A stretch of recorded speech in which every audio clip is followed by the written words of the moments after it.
In the bustling heart of New York City, where dreams are made and shattered in the blink of an eye, lived a seemingly ordinary cat named Fred Pickles. By day, Fred was just another feline, lounging in sunny spots, batting at strings, and charming the humans who crossed his path. His sleek, black fur and piercing green eyes earned him adoration from anyone who saw him. To his owner, Mrs. Hargrove, Fred was the epitome of innocence, a gentle companion who brought warmth to her otherwise lonely days. But when the sun dipped below the horizon and the city lights flickered on, Fred Pickles transformed into something sinister, prowling the streets with a lethal intent. He moved with an eerie grace, his footsteps silent, his eyes glinting with a malevolent hunger. As the city slept, Fred Pickles hunted, and the night was his domain. Chapter 1: The First Night. Fred Pickles had always felt a strange pull when the moon rose high in the sky, a deep-seated urge he couldn't quite understand. It began innocently enough, sneaking out through a slightly ajar window, padding softly across the rooftops, blending into the shadows. His senses sharpened in the darkness, every sound amplified, every scent more potent. But one fateful night, the urge became too strong to resist. The alley was dark and deserted, the perfect hunting ground for a predator. Fred's eyes glowed with an eerie light as he stalked his prey, a lone man, stumbling out of a bar, oblivious to the danger lurking in the darkness. With a swift and deadly grace, Fred pounced. His claws slashed through the air, and the man's scream was quickly silenced, his body crumpling to the ground. The metallic scent of blood filled the air as Fred licked his paws, a dark satisfaction settling in his chest. This was just the beginning. Chapter 2: The Discovery of the First Murder. Detective Maria Vasquez had seen her fair share of grisly crimes, but the scene that greeted her that morning was unlike anything she had ever encountered. The body, torn apart with a ferocity that suggested a wild animal, left her and her team baffled. Blood splattered the walls, and deep gashes marred the victim's flesh, as if slashed by razor-sharp claws. No human could have inflicted such wounds, and yet the precision of the attack hinted at something far more sinister. The alleyway was cordoned off, yellow tape fluttering in the breeze as curious onlookers tried to catch a glimpse. The city was on edge as news of the murder spread. Who or what could be behind such a brutal act? Little did they know, the culprit was none other than an ordinary-looking cat, lounging innocently in the sunlight, his dark deeds hidden beneath a veneer of normalcy. As Detective Vasquez surveyed the scene, a chill ran down her spine. She knew this was just the beginning. Chapter 3: The Dual Life of Fred Pickles. Fred Pickles lived a life of duality. By day, he was the beloved pet of Mrs. Hargrove, an elderly woman who doted on him endlessly. She would never suspect that her sweet, cuddly Fred was capable of such horrors. Mrs. Hargrove's apartment was filled with cozy blankets, cat toys, and the faint scent of lavender. Fred would curl up in her lap, purring contentedly, while his mind replayed the night's bloody escapades. He was the picture of innocence, his green eyes soft and trusting. As night fell, Fred's demeanor shifted. The familiar streets of New York transformed into his hunting ground, each shadow a potential hiding spot, each passerby a potential victim. He reveled in the fear he instilled, the power he wielded. With each kill, Fred grew bolder, his methods more gruesome, his escapes more daring. He moved like a phantom through the city, his dark fur blending seamlessly with the night, his green eyes burning with a predatory gleam. Chapter 4: The Escalating Murders. The murders escalated, both in frequency and brutality. Fred's victims ranged from the unsuspecting homeless to late-night revelers, each death more puzzling and terrifying than the last. The city was gripped by fear, the police baffled by the lack of evidence. There were no witnesses, no clues, just bodies left in Fred's wake.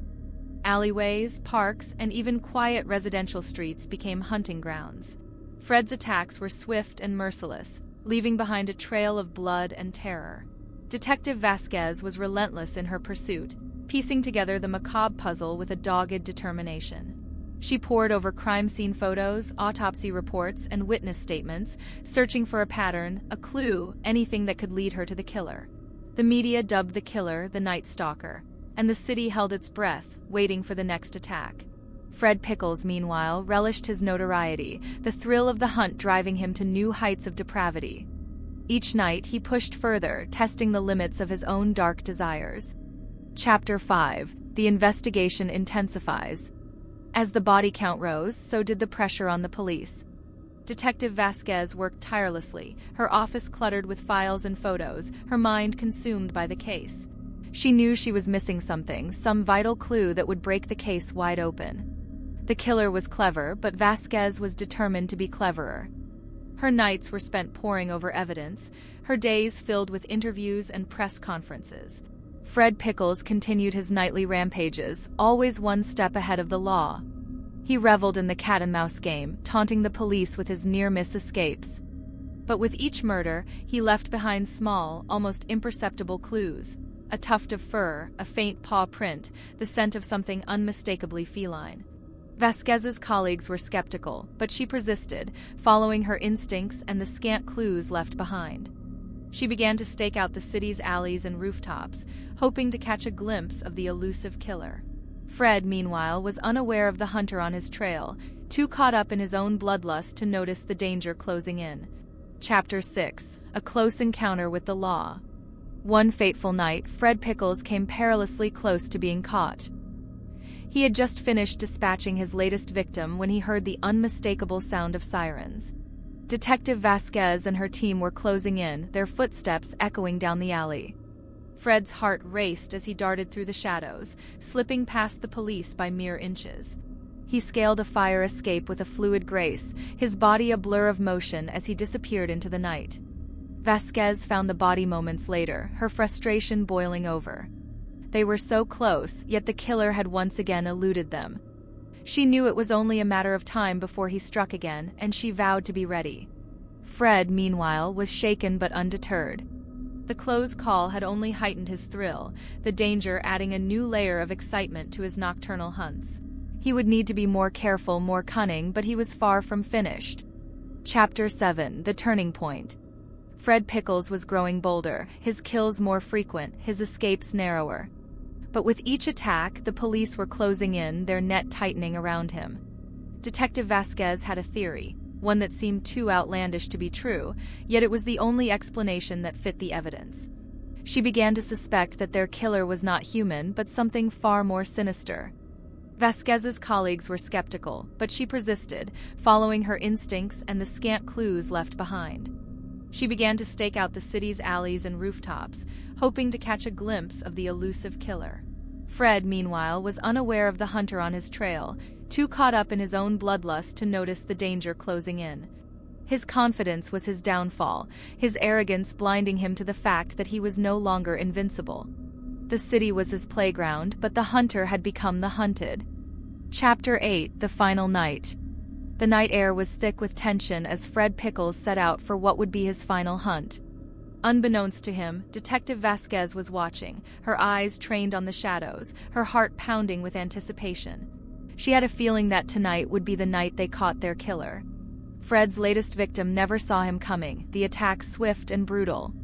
But as Fred prepared to make his escape, a beam of light caught him in its glare. Vasquez had found him, her gun drawn, her voice steady as she called for backup. Fred hissed, his eyes glowing with a feral intensity, but there was no escape this time. He darted through the alley, his movements frantic and desperate, but the police were everywhere. Trapped, Fred lunged at Vasquez, his claws extended, but she was ready. A shot rang out, and Fred crumpled to the ground, his reign of terror finally at an end. Chapter 9. The Capture. Fred Pickles was captured, his murderous rampage finally brought to an end. The city breathed a collective sigh of relief as the truth came to light. The media was in a frenzy, the story of a killer cat making headlines around the world. The trial was a spectacle, the courtroom packed with reporters and onlookers. Expert witnesses testified about the ferocity of the attacks, the meticulous nature of the killings. Fred sat in his cage, his eyes cold and unrepentant. The jury took little time to deliberate, their verdict unanimous. Fred Pickles was sentenced to 999 years in cat jail, his dark deeds finally catching up to him. The city of New York slowly returned to normal, the fear that had gripped its streets fading into a distant memory. Detective Vasquez moved on to other cases, but she never forgot the night she caught the Night Stalker. Fred Pickles, the cat who once prowled the streets with deadly intent, now spends his days behind bars, his reign of terror finally at an end. Fred Pickles now lives out his days in a specially designed cell, a far cry from the freedom he once enjoyed. The cell was small, with reinforced bars and a sturdy lock, designed to contain even the most cunning of cats. Fred's meals were brought to him by cautious guards, and he spent his days staring out at the world he could no longer roam. The city of New York slowly returned to normal, the fear that had gripped its streets fading into a distant memory. Mrs. Hargrove, heartbroken by the revelation, moved away, unable to bear the reminders of her beloved pet's dark secret. Detective Vasquez moved on to other cases, but she never forgot the night she caught the night stalker. The story of Fred Pickles became a cautionary tale, a reminder that evil can lurk in the most unexpected places. Fred Pickles, the cat who once prowled the streets with deadly intent, now spends his days behind bars, his reign of terror finally at an end. The city slept easier, knowing the night stalker was no more, but the memory of his dark deeds would linger forever.